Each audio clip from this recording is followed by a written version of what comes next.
ওয়ালাহুন্না মিসলুল্লাযী আলাইহিন্না বিল মারুফ, তোমার স্ত্রী আর তুমি তোমাদের দুইজনের অধিকার সমান, কিন্তু মর্যাদাটা স্বামীর বেশি।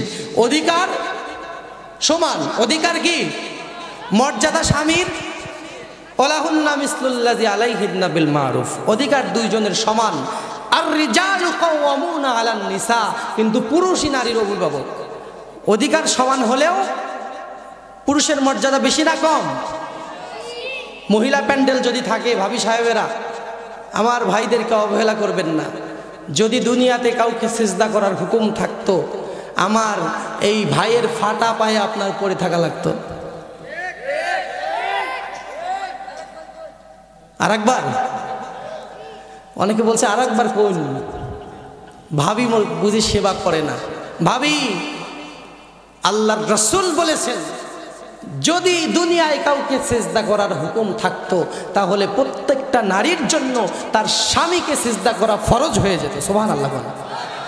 যেহেতু আল্লাহর পরে কাউকে সিজদা করা লাগে না, এই জন্য বাইসা গেছেন, ফাটা পা ধরে বসে থাকা লাগতো।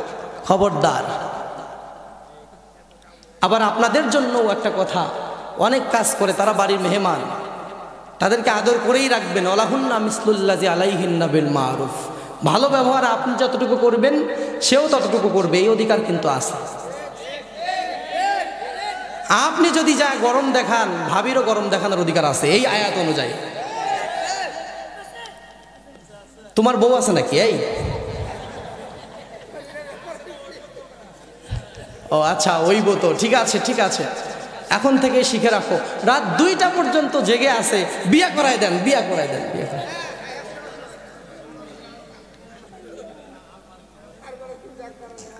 আপনারা খুবই ভালো মানুষ, আমি অন্তর থেকে দোয়া করবো আপনাদের জন্য। 2টা বেজে গেল প্রায়, কিন্তু আমার কাছে মনে হচ্ছে রাত 10টা বাজে। আপনারা খুব অ্যাক্টিভ। সারা রাত চলবে না, একটা নির্ধারিত সময় আছে প্রত্যেকের জন্য। যাই হোক, আল্লাহ তাআলার এই হুকুম হলো যে তোমরা জেনে শুনে সত্য গোপন করো না, হক কথা বলো।